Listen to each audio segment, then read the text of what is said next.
Hi everyone, welcome back. Today I'm going to answer some questions. I told you that every now and then I was going to try to get to some of the questions that were coming in.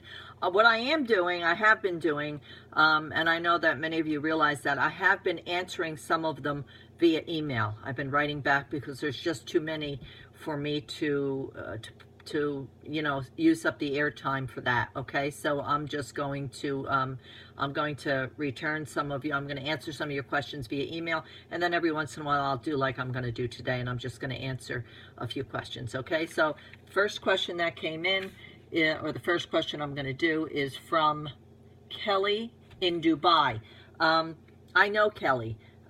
Kelly came for a reading for me here, and then her family moved to Dubai several years ago, and ever since I did her reading, I do a lot of readings in Dubai. I do, several readings or more a month in Dubai. It's very interesting. A lot of people from the States relocated to Dubai, and I hear it's a beautiful place. But anyway, I have done readings for Kelly and her family, and a question that she asked is, what does it feel like to die? And I have to say, I really don't know what it feels like to die. What I can tell you is I am a firm believer that, when a person is suffering, I believe that we, the people, the loved ones who are watching it, are suffering far more than the person who is actually looks like they're feeling it. I believe that the soul, when a person is close to passing, I believe that the soul, goes in and out of the body, because like I've discussed before, they can keep our physical bodies alive for a long time after the soul leaves the body. But life as we know it ceases to exist once the soul does leave the body. So the body can continue functioning. I did a reading the other night, a young man that was killed in a car accident, and one of the things he said when he came through was, he said, tell my mother that it was instant. Even though my heart kept going, it was instant. And I repeated that, and the mother said, well, that was my concern, because he didn't pass until he got to the hospital, and I was worried he was in a lot of pain. And I explained to her that, he was feeling no pain because the soul had already left the body, so he had no pain at all. So I am a firm believer that we see before we pass. We all see, so we don't have to fear death. When it will happen, it's going to happen in God's time, and when it does happen, we will see before we go. Either a loved one will come for us, or something, a glimpse of the other side. That's why so many people that fear death suddenly don't fear it anymore, because they have a glimpse of the other side, whether it's a loved one who they see, or a glimpse of heaven, whatever. Okay, but I don't believe that that our loved ones that appear to suffer physically, I don't believe they're feeling it, because that's what Spirit tells me, and I always believe what Spirit tells me when it comes to the other side or someone's passing. Okay, so I hope that answers your question. The second question comes from Harry, and he's in PA, here in PA. And what do they do on the other side? Well, I really don't know what they do on the other side, Harry. I mean, according to sacred scripture, there's many mansions, and it's a beautiful place. And all I know from Spirit is that it seems to me that they're very active. They tell me there's education on the other side, and they always tell me from a child that whatever our love is on the earth, we will have on the other side. And they often will say to me, when you come here, Gloria, you'll have your ocean, because I love the ocean, and anybody who knows me knows how much I love the ocean. And I live on a mountaintop in Pennsylvania, and we do have a little home now down the Jersey Shore, which is where I grew up. And nothing soothes my soul, or nothing makes me feel more at peace than taking a walk along the ocean.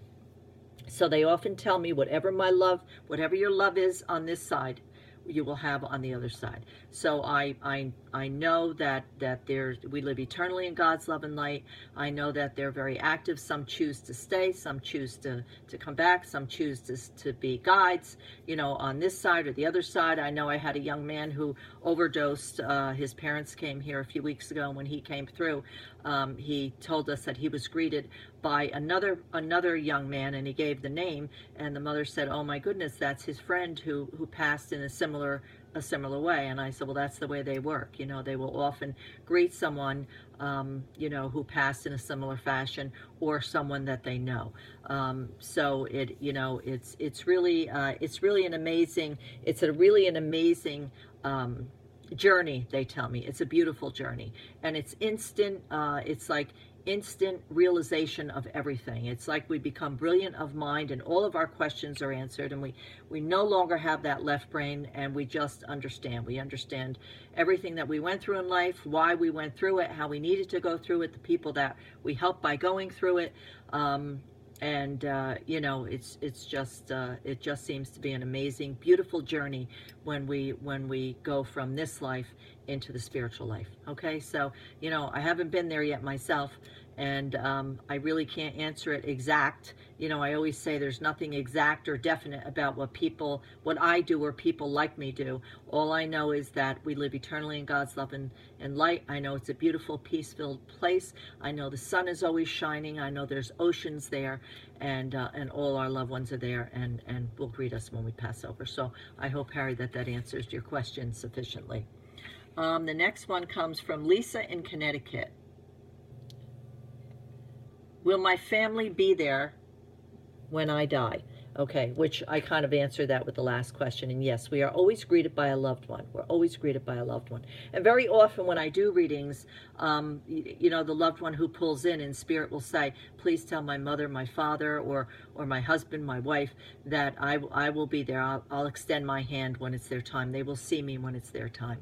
So we are always greeted by loved ones. They're always around us. We don't have to wait till we experience physical death to have our loved ones pull around us. They're only a thought or whisper away.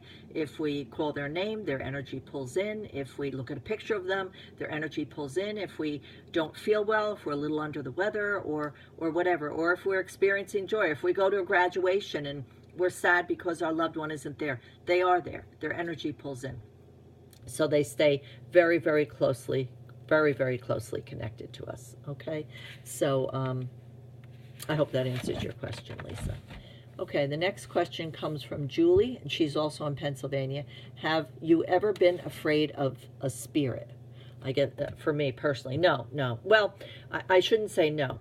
I think lack of education causes fear. Lack of education causes fear. So, of course, when I was younger, you know, I shared before that I slept under the covers, you know, because when the lights would go out at night and the earth becomes quiet, that's when I would feel them pull in, or I would start to see, and I'd pull those covers over my head. So really, I never slept with my face not under the covers until I was a married woman. Never, because I could always feel them coming in, and I felt safer when somebody physically was next to me. So I did not understand what I was seeing or hearing or feeling. So that fear caused me to lack of education rather caused me to fear and go under the covers.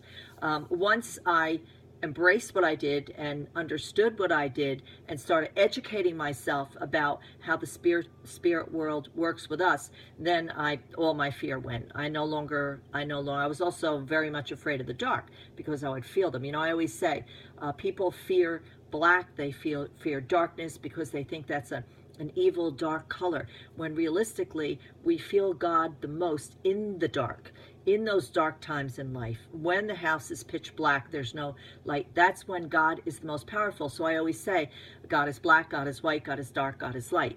So for me now, who used to fear the dark, I don't fear it at all. Actually, when I go to my center, sometimes I'll shut all the lights off, even the little window lights I have. I shut them off and just sit there in total darkness, and I feel so safe and so protected because I become one. I feel like I become one with God and spirit, and I just love that time. So no, there's not a time that I fear anything at all. I know that only good exists on the other side. I know they are beautiful, loving energies. I know that they're my loved ones and other beautiful energies, all created by God. So no, I have no fear of spirit whatsoever. And I hope that's the same for you. Let me see. And the last one I'll answer is from Carmen. Can our deceased loved ones see everything that we're doing? Well, they have the ability to pull their energies in when we need them to.